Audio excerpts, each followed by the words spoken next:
Lava cake সবাই খেয়েছো, কিন্তু এই ধরনের লাভা মিষ্টি আগে কখনো খেয়েছো?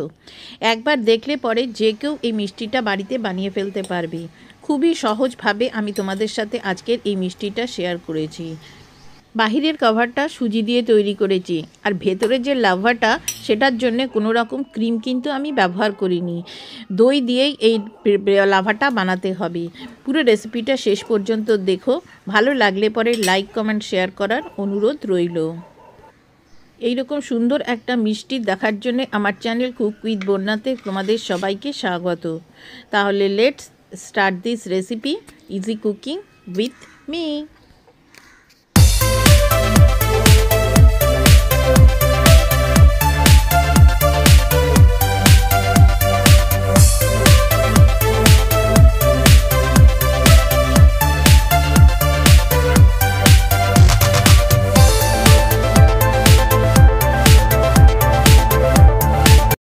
প্রথমে বাইরেরটা বানানোর জন্য এখানে আমি 1/4 কাপ ঘি দিয়ে দিলাম। ঘিয়ের পরিবর্তে তোমরা বাটার দিতে পারো, কিন্তু তেলটা ব্যবহার না করাই ভালো, যেহেতু এটা মিষ্টি। আর এখানে 1 কাপ মতো সুজি দিয়ে দিচ্ছি, যে কোনো সুজি হলেই হবে। এবারে মিডিয়াম ফ্লেমে রেখে এটাকে অনবরত নেড়ে চেড়ে এটাকে ভেজে নিতে হবে। খেয়াল রাখতে হবে সুজিটা যেন পুড়ে না যায়। এই কাজটা কিন্তু একটু ধৈর্য ধরে করতে হবে। দেখো 5 মিনিট পর সুজিটা কিন্তু অনেকটা লাল হয়ে গেছে। ঠিক এই রকম লাল লাল হবে। এবারে কি করব, আমি যেহেতু 1 কাপ সুজি নিয়েছি, 1 কাপ আমি চিনি দিয়ে দিলাম। মিষ্টিটা তোমরা তোমাদের পছন্দ মতো কম বেশি করে নিতে পারো। এবার চিনিটার সাথেও এই সুজিটাকে আরও আমি 5 থেকে 7 মিনিট মতো অনবরত এরকম নেড়ে চেড়ে ভেজে নেব। দেখো চিনিটা ক্যারামেল হয়েছে এবং সুজির কালারটা অনেকটা চেঞ্জ হয়ে গেছে। এবারে এখানে যে কাপে মেপে আমি সুজি নিয়েছি, চিনি নিয়েছি, সেই কাপে মেপে আমি 2 কাপ গরম জল দিয়ে দিচ্ছি। এই সময় কিন্তু গ্যাসের ফ্লেমটা একদম লোতে রাখবে, না হলে কিন্তু ছিটিয়ে হাতে আসতে পারে। এবার সাথে সাথে এটাকে অনবরত এরমভাবে মিশিয়ে নেবে, না হলে সুজি কিন্তু দলা পাকিয়ে যাওয়ার সম্ভাবনা থাকে। আর একবার দলা পাকিয়ে গেলে সেটা কিন্তু ভাঙতে খুব অসুবিধা হয়। দেখো আমারটা কিন্তু একটুও দলা পাকায়নি। এবারে আমি এখানে 1 চামচ আজকে গোলাপ জল ব্যবহার করেছি। তোমরা ইচ্ছা করলে এখানে এলাচের গুঁড়োও ব্যবহার করতে পারো। এবারে এটাকে এরকম নাড়িয়ে নিয়ে গ্যাসটা লো ফ্লেমে রেখে 1.5 মিনিট মতো এটাকে আমি ঢাকা দিয়ে দেবো। 1.5 মিনিট পর দেখো সুজিটা আমার রান্না হয়ে গেছে, অনেকটা নরম হয়ে গেছে। এবারে ঢাকনাটা খুলে সুজিটাকে আমি আরেকটু ড্রাই করে নেব। ঠিক এই পর্যায়ে তোমরা এরকমভাবে সুজির হালিয়াও বানাতে পারবে। এর সাথে কিছু ঘি দিয়ে ভেজে ড্রাই ফ্রুটস মিশিয়ে নাও, দেখবে কত সুন্দর গাজরের হালুয়া সুজির হালুয়া তৈরি হয়ে গেছে।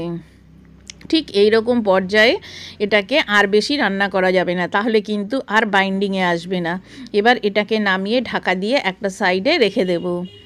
এবারে ভেতরের জন্য এখানে আমি 1/2 কাপ মতো আমি টক দই জল ঝরানো নিয়েছি, আর তার সাথে 1/2 কাপ কনডেন্স মিল্ক নিয়েছি। এটাই কিন্তু কনডেন্স মিল্কই নিতে হবে, চিনিটা কিন্তু নেওয়া যাবে না। আর যেটা নেব 3 টেবিল চামচ মতো ক্রিম চিজ। এই 3টে নিয়ে এটাকে খুব ভালো করে একসাথে মিশিয়ে নিতে হবে। এরকম খুব ভালো করে মিশিয়ে নেবে। মেশানো হয়ে গেলে এটাকে আমি 15 মিনিটের জন্য একটু ফ্রিজে রেখে দেব। এবারে এটাও দেখো কিছুটা ঠান্ডা হয়ে গেছে, খুব কিন্তু একদম ঠান্ডা করা যাবে না। এবারে দেখো ঠিক এরকম ঝরঝরে সুজিটা তৈরি হবে। এবারে এরকম একটা বাটি নিয়েছি, নিয়ে এখানে একটা ক্লিয়ার পেপার লাগিয়ে নিয়েছি যাতে খুব সহজে বেরিয়ে আসে। এবারে দেখো আমি ঠিক যেভাবে করছি ঠিক এইভাবে তোমাকে সুজিটা বাটির চারপাশে এরকম চেপে চেপে লাগিয়ে নিতে হবে, নিয়ে বাটির শেপে তোমরা তৈরি করে নেবে। তোমরা তোমাদের যে বাটি আছে সেই বাটিতেই তোমরা এটা করতে পারো, তার জন্য সুজির পরিমাণটা কিন্তু তোমরা কম বেশি লাগতে পারে। আমি যেহেতু এই বাটির মাপে আগে করেছি, সেই জন্যে আমি 1 কাপ সুজিতেই আমার এই বাটিটা কভার হয়ে যায়। দেখো ঠিক এরকম বাটির শেপে করে মধ্যেখানটা এরকম একটা গর্ত হয়ে গেছে। এবার 15 মিনিট পর এটাকে এরকমভাবে এর মধ্যে ঢেলে দেবে, দিয়ে স্প্যাটুলাটা দিয়ে ঠিক সমানভাবে এরকমভাবে ছড়িয়ে দেবে, যাতে চারিদিকটা সমানভাবে ছড়িয়ে যায়। এবারে ওপর থেকে বাকি যে সুজিটা আছে সেটা দিয়ে এরকম কভার করে দিতে হবে। আর এইটাই তোমরা যদি এরকমভাবে করে ডিপ ফ্রিজে রেখে দাও তাহলে কিন্তু এটা একদম শক্ত হয়ে যাবে। আজকে আমি ডিপ ফ্রিজে রাখিনি, আমি বাইরের রুম টেম্পারেচারে রেখে এটাকে সেট করেছি, সেই জন্যই কিন্তু এটা ভেতরটা এরকম লাভার মতো হয়েছে। পুরোটাই সুজিটা দিয়ে খুব ভালো করে একটু চেপে চেপে এরকমভাবে কভার করে দেবে। দেখো আমি ঠিক স্প্যাটুলা দিয়ে এরকমভাবে কভার করে নিয়েছি। নিয়ে এবার উপরটা যাতে আমার ড্রাই না হয়ে যায় সেই জন্যে আমি আর একটা ক্লিয়ার পেপার দিয়ে এটাকে আমি ঠিক এরকমভাবে কভার করে দিতে হবে। বন্ধুরা, এখনও পর্যন্ত রেসিপিটা তোমাদের কেমন লাগলো তা অবশ্যই কিন্তু কমেন্ট করে জানিও। আর নিচের ডেসক্রিপশানেও আমি আরও অনেক রেসিপির লিঙ্ক দিয়ে দিয়েছি, প্লিজ নিচে গিয়ে ডেসক্রিপশানটা একবার চেক করে নাও। 2-2.5 ঘন্টা এরকমভাবে রেখে দেবো, যেহেতু সুজি সেট হতে কিন্তু বেশি সময় লাগবে না। আমি রুম টেম্পারেচারে রেখেছি, তোমরা ইচ্ছা করলে এটাকে ডিপ ফ্রিজে রেখে একদম শক্ত হয়ে যাবে। ভেতরের যে দইটা দিয়েছি এবারে এটাকে এরকমভাবে তুলে নেবে, নিয়ে একটা প্লেট নেবে, নিয়ে সাবধানে এটাকে এর উপরে এরকমভাবে উবুড় করে দিতে হবে। দেখো ঠিক যেভাবে করছি এরকমভাবে। এই ডেজার্টটা একবার বাড়িতে বানিয়ে খেও, আমি অনেকবার এই ডেজার্টটা বাড়িতে বানিয়েছি, সত্যি অসাধারণ খেতে হয়। বাড়ির সবাই কিন্তু খেয়ে বেশ ভালো বলেছে। আর তুমি বাড়িতে বানালে এটা কেমন খেতে হয়েছিল সেটা কিন্তু আমাকে জানাতে ভুলো না।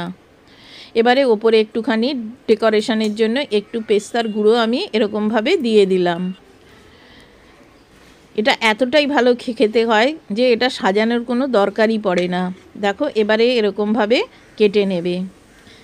দেখো কাটলে পরে কত সুন্দরভাবে ভেতর থেকে লাভাটা ঠিক এরকম বেরিয়ে আসবে। দেখো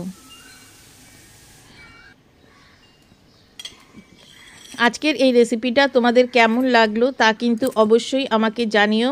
আর ভালো লাগলে পরে আমার চ্যানেলকে সাবস্ক্রাইব করে আমার বন্ধু হয়ে যাওয়ার অনুরোধ রইল। পাশে থাকা বেল আইকনটা বাজিয়ে দিও, যাতে যখনই আমি কোনো নতুন রেসিপি আপলোড করব সবার প্রথমে তুমি তা দেখতে পাও। আর রেসিপিটা তোমরা কোথা থেকে দেখছো সেটা কিন্তু কমেন্ট করে জানিও। আর পুরো রেসিপিটা শেষ পর্যন্ত দেখার জন্য তোমাদের সবাইকে অসংখ্য ধন্যবাদ। তাহলে আজকে আসি, আবার অন্য কোনো দিন অন্য কোনো রেসিপি নিয়ে তোমাদের সাথে আমার দেখা হবে। আর এই সব রেসিপিগুলো আমার ফেসবুক পেজ আছে বাঙালি রান্নাঘর এবং ফান কুকিং উইথ বন্যা, সেখানেও আমি শেয়ার করে দিয়েছি। আর ফেসবুক থেকে দেখলে আমার ফেসবুকের পেজ দুটোকে একটু ফলো করে নিও। Thank you.